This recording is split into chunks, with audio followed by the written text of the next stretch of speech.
नमस्कार दोस्तों। आज की कहानी है बहू शेर तो दादी सास सवा शेर। डोरबेल की आवाज सुनकर टिंकू दरवाजा खोलने आया। टिंकू दरवाजे की होल से आंख सटाकर देखा और देखते ही चौंक गया, क्योंकि दरवाजे पर उसकी दादी और एक औरत खड़ी थी। वह देखते ही चिल्लाया, चाची चाची देखो कौन आया है। बेटा, तू क्यों चिल्ला रहा है? चाची, आपकी आफत आई है। आफत? तू ऐसा क्यों बोल रहा है? चाची, आप ही तो दादी को आफत कहती हैं। दादी के साथ एक और बूढ़ी औरत आई है।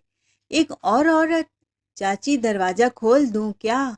नहीं नहीं, लाइट बंद कर दे, ताकि दादी को लगे घर में कोई नहीं है और चुपचाप यहाँ से सरक जाए। अभी तो 15 दिन ही हुए हैं। गांव से इतना जल्दी क्यों लौट आई? उनका वहां मन नहीं लगा? टिंकू ने ऐसे ही किया जैसा कि संजना ने कहा। दरवाजा बंद करके सब शांत हो गए। बहुत देर तक दरवाजा नहीं खुला तो बाहर खड़ी हुई अंजना जी ने दरवाजे की होल से देखा तो घर में कोई दिखाई नहीं दे रहा था। तो सोचने लगी, पता नहीं सब कहाँ गए। दरवाजा तो अंदर से बंद है। अगर सब बाहर गए होते तो दरवाजा बाहर से लॉक रहता। तभी अंदर से मनोज आया और कहने लगा, अरे संजना, तुमने हॉल में अंधेरा क्यों कर रखा है?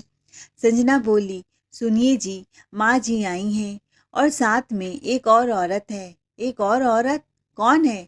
जरूर दादी होंगी। दादी को क्यों ले आई? वह तो गांव में चाचा जी के पास थी। मनोज की पत्नी संजना बोली, बुढ़िया सठिया गई है, खुद के रहने का ठिकाना नहीं है। साथ में शमशान में पैर फैलाए बैठी, अपनी सास को भी यहीं ले आई। डोरबेल अभी भी बज रही थी। आवाज सुनकर अंदर से बड़ा बेटा राजीव भी आ गया। बोला, डोरबेल बज रही है, तुम लोग सब यहीं हॉल में हो, दरवाजा क्यों नहीं खोल रहे हो? सुनाई नहीं देता? छोटा भाई मनोज बोला, भैया, माँ गांव से लौट आई है, साथ में दादी भी है। अब तो उनके लिए 2 कमरे खाली करने पड़ेंगे। राजीव बोला, दोनों एक कमरे में रह लेंगे। तेरे पास तो स्टोर रूम है, वह दे देना।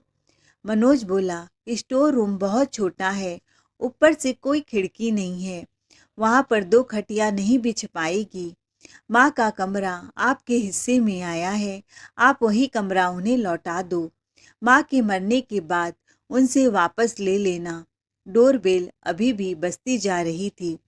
राजीव बोला, तू क्या चाहता है? दोनों का खर्चा मैं अकेला उठाऊं? बहुत चालाक है तू। राजीव की पत्नी पूजा हॉल में आ गई। बोली, कब से डोर बेल बज रही है, कौन है बाहर? कोई भिखारी है क्या? आप लोग दरवाजा खोल क्यों नहीं रहे हैं? राजीव अपनी पत्नी से बोला, जा गेट खोल दे, बाहर तुम्हारी सास और दादी सास खड़ी हैं। ना ना, मैं नहीं जाऊंगी, अभी तो माँ जी को गए तो 1 हफ्ता हुआ, फट से चली आई। वहां गांव में उनका मन नहीं लगा। क्यों? झोला उठाया, वापस चली आई। उनके कमरे में तो मेरी सहेलियां बैठी हैं, पता नहीं क्या सूझा। राजीव की पत्नी पूजा दरवाजा खोलती है तो देखती है कि देवरानी संजना के मम्मी पापा आए हैं। अंदर आते ही संजना की माँ बोली, इतना देर क्यों कर दी दरवाजा खोलने में? एक तो बुलाती हो, फिर दरवाजा नहीं खोलती। संजना अपनी माँ को देखकर खुश हो जाती है। माँ, आप यहाँ पर टिंकू ने बोला दादी आई हैं। संजना की माँ ने कहा, फोन आया था, तेरी तबीयत खराब है, मुझसे रहा नहीं गया, तो मैं तुरंत घबराए घबराए चली आई और तूने गेट पर खड़ा करके मेरा सांस ही फुला दिया। अब जा, 1 गिलास पानी ला। पर माँ, मैंने तो कोई फोन नहीं किया था और मेरी तबीयत भी ठीक है। तभी अंजना जी और उनकी सास कमला जी लाठी का सहारा लेते हुए अंदर आते हुए कहती हैं, हमने समदन जी को फोन करके बुलाया है, क्योंकि तुम लोग दरवाजा तो खोल नहीं रहे थे, इसीलिए मैंने यह तरीका अपनाया ताकि दरवाजा खुल जाए। अंजना जी बोली, गेट खोलने में इतना देर क्यों लगा दिया? हम पड़ोसियों के घर चले गए थे, वहीं से फोन लगाया। बड़ी बहू बोली, खाना खाने के बाद आंख लग गई थी। अंजना जी देखती हैं, दोनों बेटे बहू सब हॉल में बैठे हैं, छोटी बहू भी उनके पास खड़ी है। अंजना जी को माजरा कुछ समझ नहीं आया। पहले उन्होंने अपनी सास कमला जी को लेकर अपने कमरे में गई तो देखा बड़ी बहू पूजा की सहेलियां वहां पर बैठकर सब पार्टी कर रही थी, गपशप लड़ा रही थी, अच्छे अच्छे पकवान का आनंद ले रही थी। उनके सामान इधर उधर बिखरे पड़े हैं। यह सब देखकर वह घबरा गई। फिर अपनी सास कमला जी को दूसरे कमरे में बैठाया और अपनी बड़ी बहू के पास गई। यह सब क्या है? मेरे कमरे में तुम्हारी सहेलियां क्या कर रही हैं? बड़ी बहू बोली, आप दादी जी को भी यहाँ ले आई? घर में कमरे की कमी है। अंजना जी बोली, घर में 6 कमरे हैं। एक में तुम रहती हो, दूसरे कमरे में छोटी बहू, एक कमरे में तुम दोनों के बच्चे रह रहे हैं, एक गेस्ट रूम है, बाकी 2 कमरे तो खाली हैं ना। वैसे भी मैं माँ जी को अपने कमरे में ही रखूंगी, इसीलिए एक कमरा तो फिर भी शेष रह गया। राजीव बोला, वह क्या बात है ना माँ, हमने घर का बंटवारा कर लिया। तुम्हारे बाप को गुजरे अभी 1 महीने भी नहीं हुए, तुमने घर का बंटवारा कर लिया। बड़ी बहू क्या संस्कार लेकर आई हो? अंजना जी बोली, अपनी सहेलियों के साथ पार्टी कर रही हो। तुम्हारे ससुर को गए हुए 1 महीना भी नहीं हुआ और यह सब शुरू हो गया। मेरे रहते हुए घर कैसे बांटे? आदमी तो हम उतने ही हैं, कमरा कम कैसे पड़ गए? छोटा बेटा बोला, दोनों के हिस्से में 3-3 कमरे आए हैं माँ, एक हम पति पत्नी को चाहिए, एक मेरे बच्चे को और एक कमरा मुझे गेस्ट रूम के लिए चाहिए।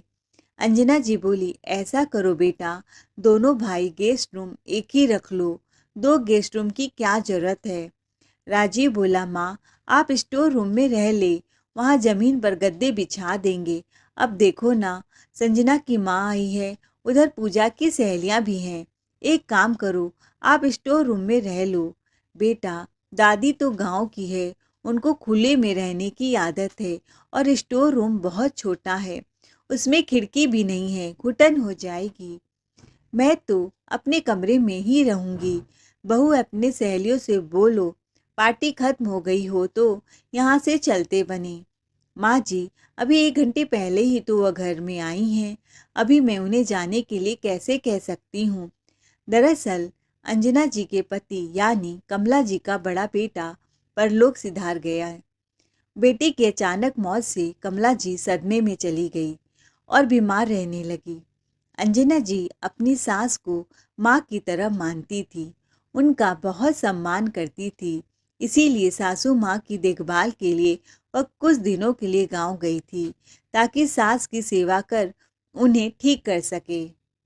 पूरे 10 दिन बाद वापस आई तो उन्हें भी अपने साथ ले आई। बेचारी बहुत रो रही थी, अकेली हो जाएंगी, रो रो कर सूख कर काटा हो गई थी।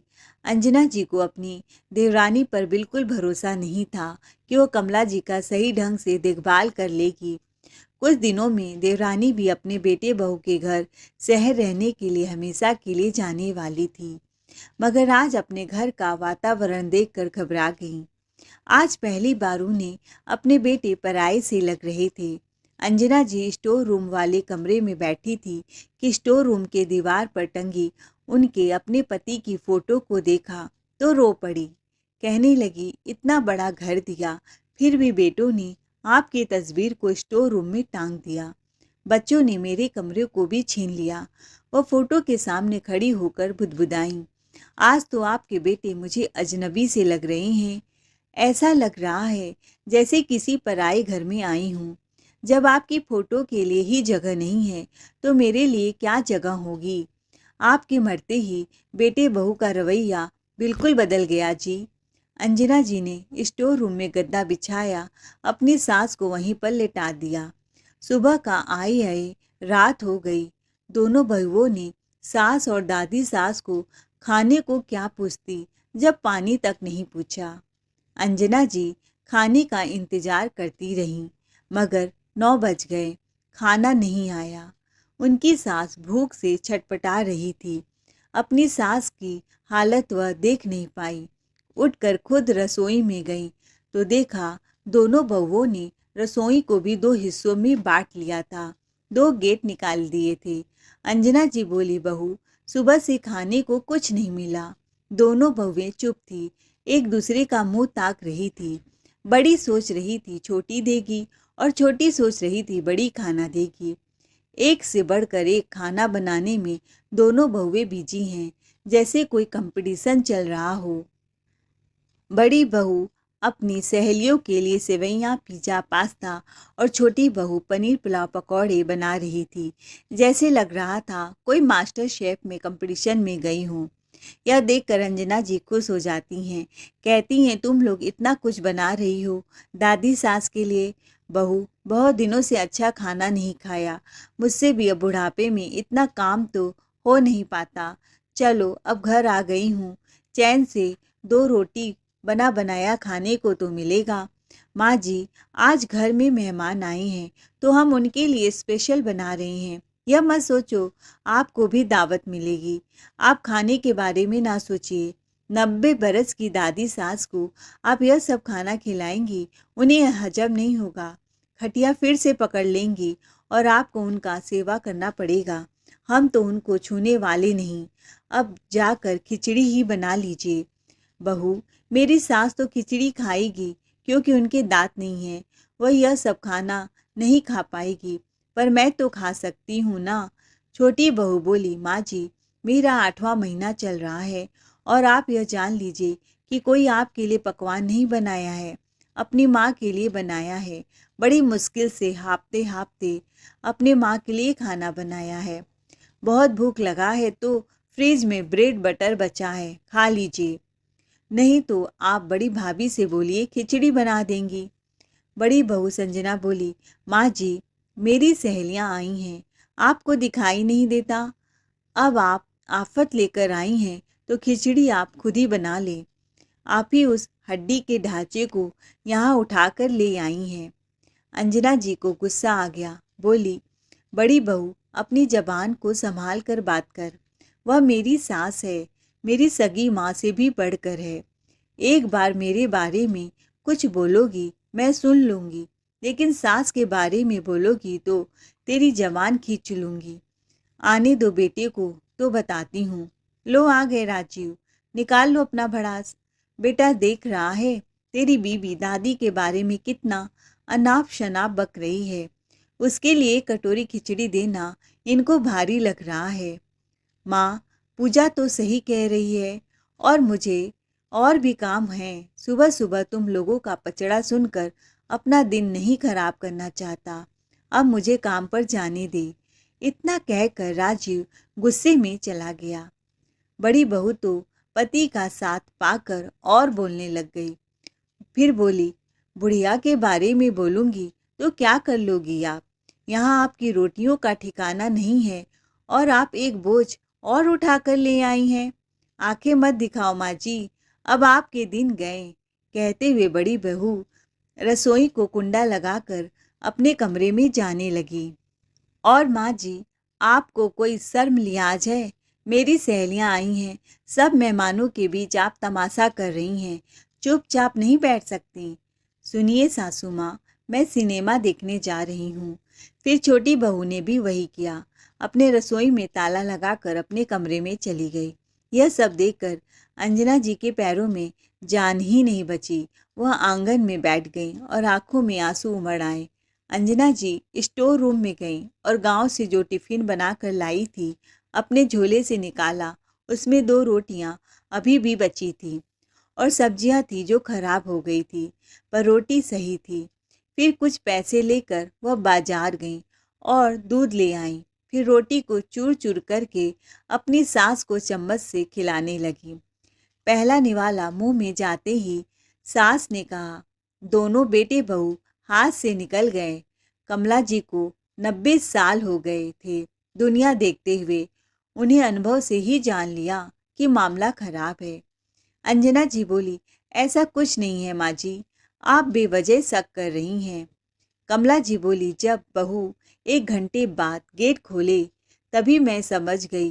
फिर गेट से अंदर आते ही दोनों पोतों ने मेरी तरफ देखा भी नहीं, जिनका पूरा बचपन मेरी गोद में गुजरा था।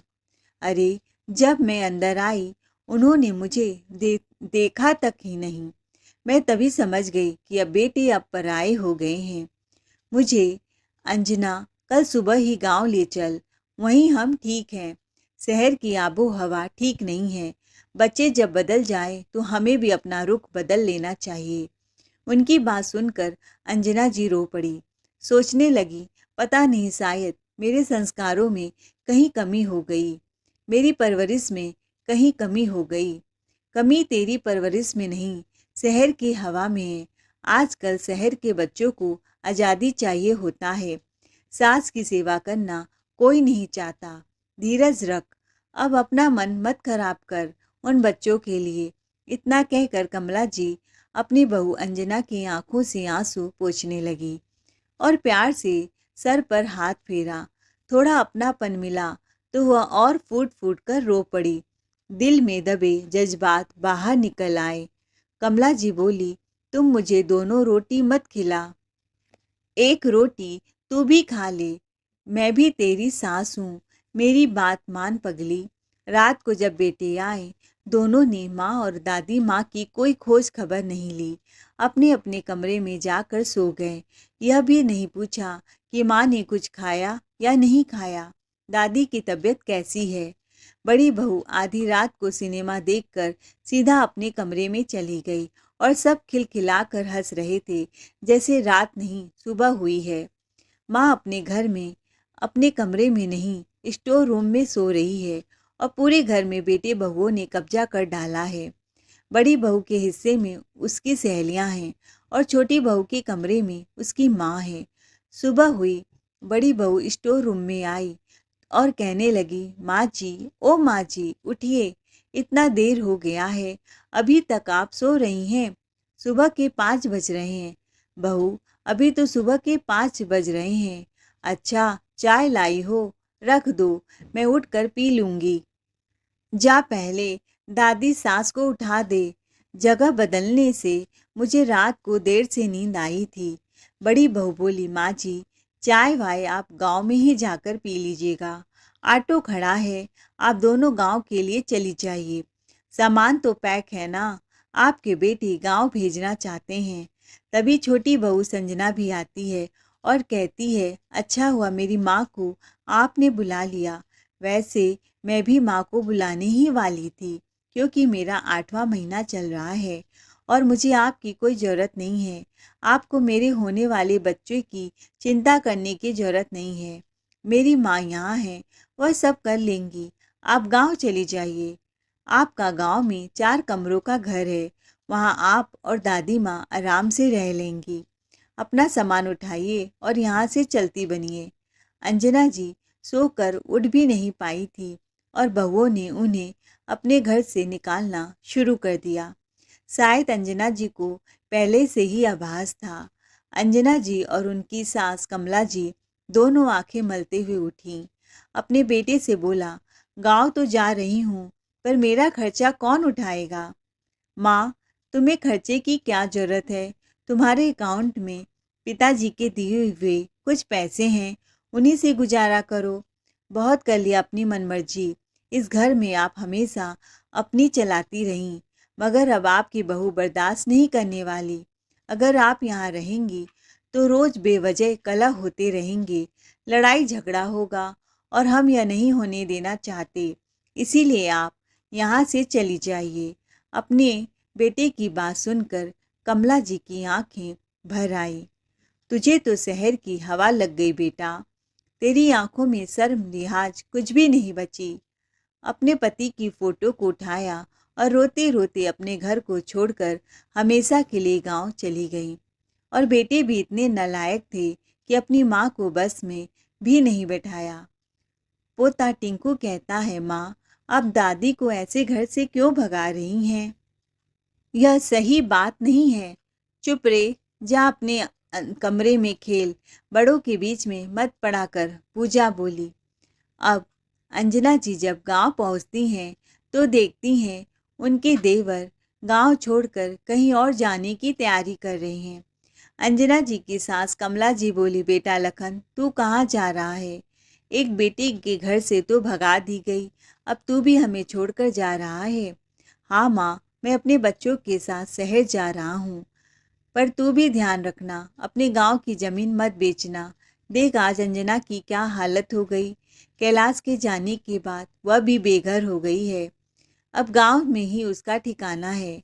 अंजना जी की हालत देखकर उनके देवर बहुत परेशान हो गए, लेकिन उन्होंने शहर जाने की टिकट करवाई थी, तो अंजना जी को सांत्वना देकर अपने बेटे के घर शहर चले गए, क्योंकि उन्हें तो विश्वास था कि उनके बेटे बहू वे ऐसे नहीं हैं। कमला जी और अंजना जी दोनों गांव में ही अपना जीवन गुजर बसर कर रहे थे। अंजना जी अपनी सास का बहुत ध्यान रखती, समय समय पर उन्हें खाना बनाती खिलाती हैं, उनकी खूब सेवा करती। और उधर शहर में दोनों बेटे निश्चिंत हो गए कि चलो माँ और दादी माँ दोनों गई, टेंशन खत्म, आफत हमेशा के लिए टल गया। बेटे बहू मिलकर खूब मज़े से पार्टी करते हैं, डिस्को जाते हैं। संजना खुशी से चहकते हुए अपनी माँ के कमरे में गई। माँ माँ, अब तो सारी टेंशन खत्म हो गई। अच्छा हुआ वह बुढ़िया अपनी सास को लेकर गांव गई। अब मैं होने वाले बच्चों के लिए शॉपिंग कर लेती हूँ, एक पालना भी लाना होगा।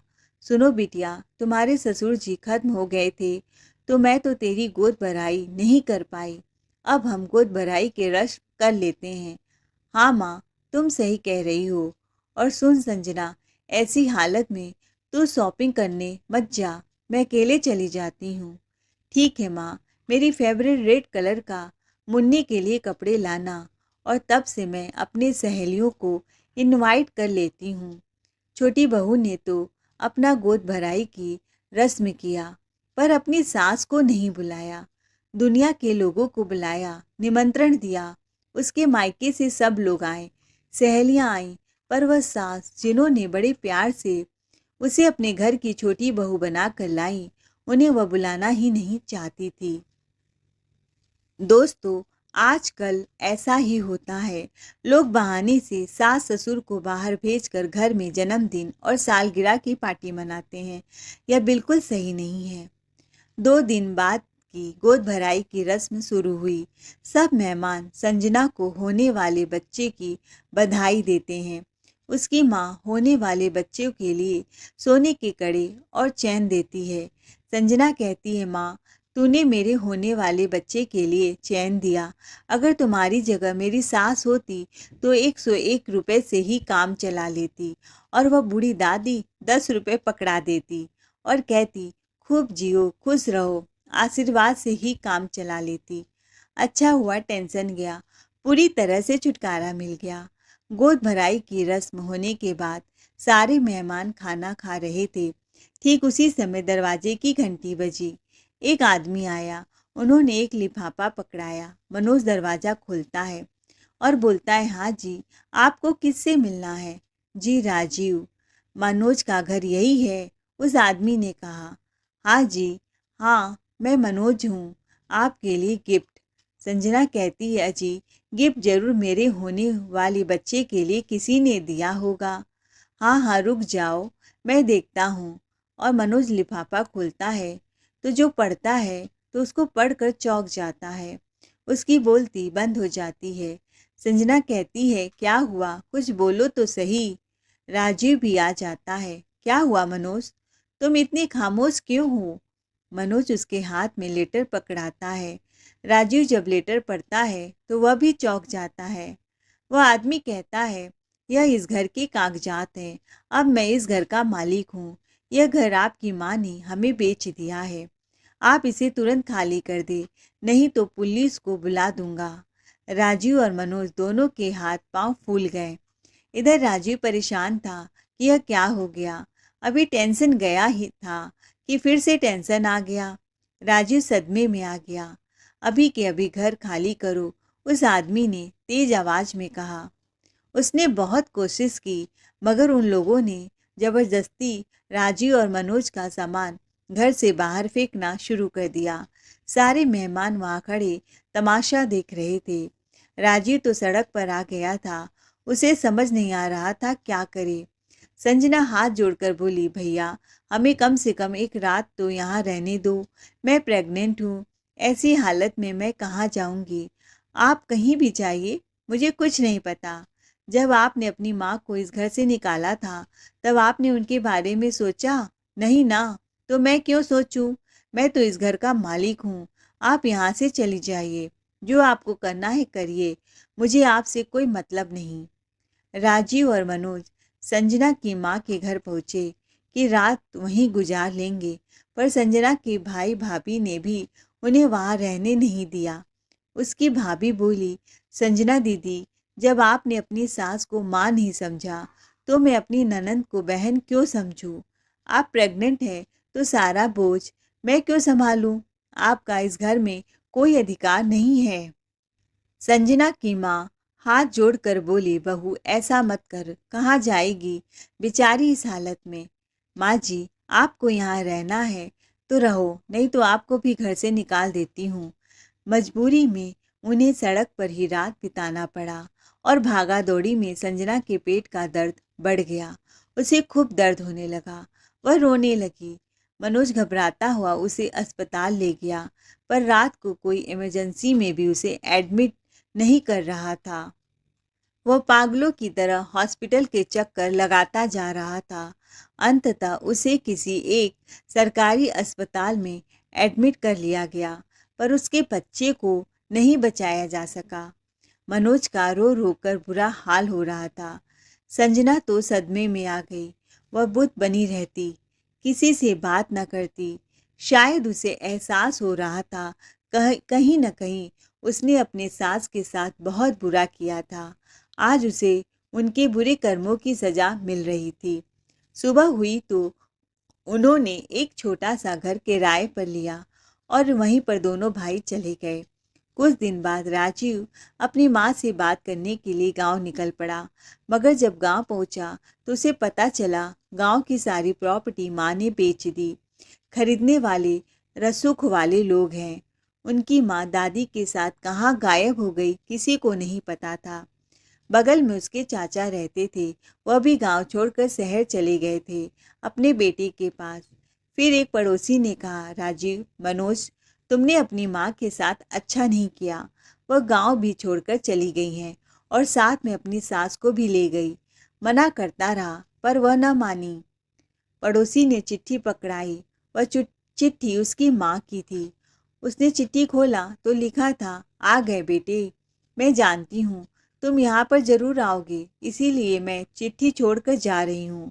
अब तुम्हें हमारा खबर रखने की कोई जरूरत नहीं है। वह घर मेरे नाम था। जब तेरे पिता को पहला हार्ट अटैक पड़ा था तो उन्हें आभास हो गया था वह ज़्यादा समय तक जिंदा नहीं रहेंगे। उन्होंने वह घर मेरे नाम कर दिया था। इसीलिए जब मैं तेरा घर छोड़ कर आ रही थी तो घर की प्रॉपर्टी के कागजात अपने साथ ले आई थी, क्योंकि यह घर अब मैं तुमको नहीं दे सकती। जब मेरे बच्चों ने हमें पराया कर दिया तो मैं भी अपने बच्चों को आज से पराया कर देती हूँ। यह घर बेचकर हम कहाँ जा रहे हैं यह तुम्हें जानने की कोई ज़रूरत नहीं है कि हम कहाँ जा रहे हैं। अब तुम अपने मन के मुताबिक रहो, मन के मालिक हो, तुम्हें जैसे जीना हो जियो। बहुत दिनों तक मैं अपने मन की करती आई हूँ, तो अब तुम भी अपने मन का करो, मुझे कोई फर्क नहीं पड़ता। अपनी माँ की चिट्ठी पढ़कर तो राजीव कहने लगा, दादी माँ ने हमें पूरी तरह बर्बाद कर दिया। घर बेचने का आइडिया उन्हीं का था। मनोज, हम सड़कों पर आ गए। सारी बातें जब बहुओं ने सुनी तो अपने किए पर पछताने लगी, क्योंकि यह सब उनका ही किया धरा था। दोस्तों, अंजना जी और उनकी सास कमला जी दूसरे शहर में जाकर एक अच्छे से वृद्धा आश्रम में शरण ले ली थी। अब अंजना जी के जीवन का मकसद वृद्ध लोगों का सेवा करना था। दोस्तों, अगर बहू चाहे तो अपने परिवार को एक सूत्र में, एक प्रेम के धागे में पिरोकर हमेशा के लिए संजो कर रख सकती है। यह सब उसके हाथ में है। आपको अंजना जी का फैसला कैसा लगा? सही लगा हो तो चैनल को लाइक, शेयर, सब्सक्राइब जरूर करें। कमेंट में अपनी राय जरूर बताएं। कहानी सुनने के लिए आप सबका दिल से धन्यवाद। Thanks for watching ARK Voice 517।